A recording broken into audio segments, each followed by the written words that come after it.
I just made a bunch of mistakes backpacking on my multi-day trip, and I want to make sure you don't make the same mistakes. So, I'm Outdoor Anthony, and here's the common mistakes that people make backpacking and how you can avoid them in the future. Seems like a long title. So, I was just planning a 12 to 13 day backpacking trip on the Tahoe Rim Trail, which is a 174-mile loop around Lake Tahoe. And there's some dry sections, there's some wet sections. However, the last video that I made was how I packed for that video. Now we're going through the mistakes I made so you don't have to make the same ones.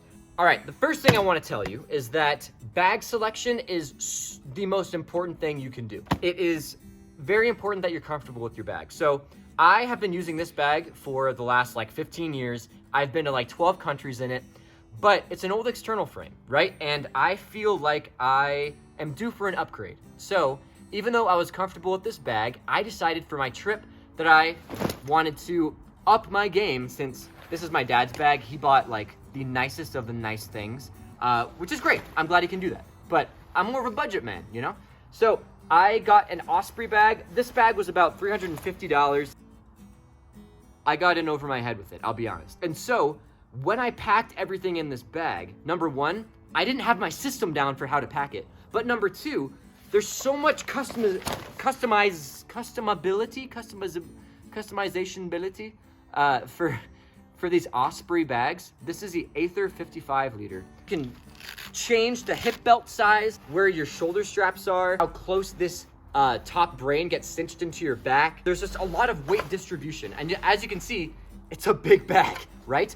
So on day number one, when I started hiking, as you can see in these photos, I really had a big bag that I wasn't used to. And I was laying and I had to take, anytime there was a rest, I had to really rest my back.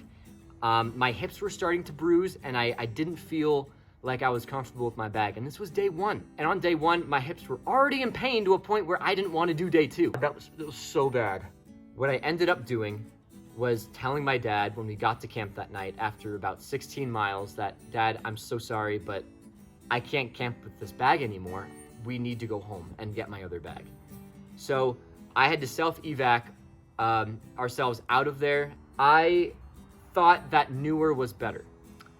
When I went back on the trail later, I got my old buddy out, this old external frame, and I was never happier. A lot of problems that people have with external frames is when it's on your back, it kind of pulls away from you, right? So all of that stuff is kind of pulling away from your body.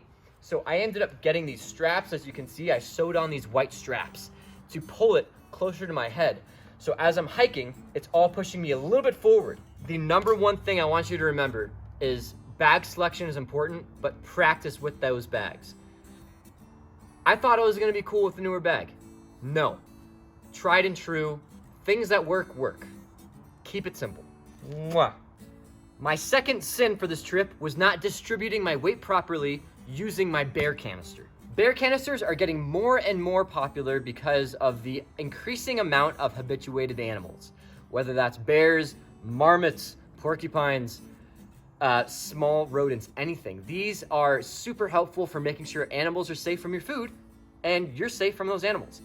During the daytime, your food doesn't actually need to be inside the bear canisters. You can take out all the food and put it in a sack in the center of your bag.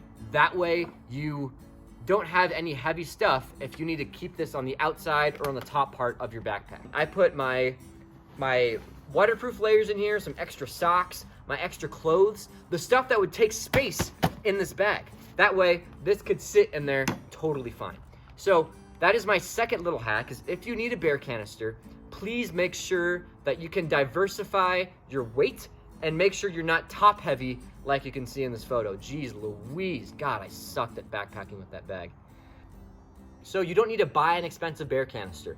A lot of times folks are like, I don't want to go to the wilderness. You need all this extra equipment for the wilderness. You can just rent it, and it's way cheaper. So that's what I did. I'll be honest, I'm a bit of an old hat when it comes to all this stuff. As humans, we've evolved past using chemicals and backpacking. We can just use straight filters now, so that's awesome. So there's iodine tablets for purification, and then the next one is for getting the gross iodine taste out of your water. I've used this for a long time because it's tiny, it's small, and it's great. However, man, I went to the most beautiful places with the most pristine water, and it was beautiful. And then I chemically contaminate it, right, with all this like chemical stuff, and it tastes honestly not that great. So I luckily had my dad bring a large Sawyer straw to do squeeze bags with, so we can get that pristine water taste. So do yourself a favor. If you are going out into beautiful, beautiful country, don't use chemical treaters to treat your water. These guys filter just as much gross bacteria and giardia and stuff as the chemicals do. So ditch the chemicals and just get yourself one of the fancy, nice new straws. This was about 50 bucks, and you can use it for hundreds of thousands of gallons. Trekking poles take out so much extra impact on your knees and legs.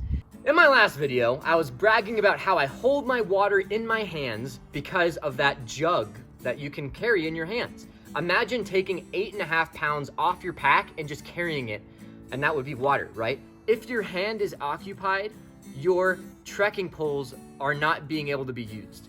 And I found out on day one how bad my knees truly were. I was a parkour instructor. I've been on American Ninja Warrior 4 times, and my knees are trashed, and I really discovered that this term, and it was a very humbling experience seeing my dad being able to hike further than me. Thank God that I did not bring a gallon of water to hold with me and instead brought my trekking poles. If you have even a slight tinge of pain in your everyday life, if you're jogging or hiking to get out and do things, please get trekking poles for long distance hiking. I thought I was better than trekking poles, and that was my big mistake. They're very useful. My dad brought an ultralight tent, and he used the trekking poles as tent poles and didn't have to bring tent poles. So there's multi-purpose uses for them as well. But that was a big slice of humble pie for me, was realizing I'm not 19 years old anymore. And yeah, I do need some trekking poles. And yeah, I'm 29 years old, but my knees are Can I bleep that out? Okay, if I can't bleep that out, I'm gonna say my knees are trashed. All right, folks, that's it. I had a great time doing a multi-day backpacking trip. We didn't get to do exactly what we wanted to do, but that's just life. And we ended up having a hugely awesome time anyway. I brought up my rowboat and we went to the lakes. We ended up hiking a lot of day hikes up to some pretty pristine remote lakes. And all in all, just remember, it's about the experience. It's not about the goal that you set for yourself at the beginning. That's gonna change because you're gonna be in a completely new atmosphere. And don't bring a speaker, don't bring headphones. Listen to the world. It wants to be appreciated. Thank you so much for hanging out with me. I'm OutdoorAnthony. I'll see you next time.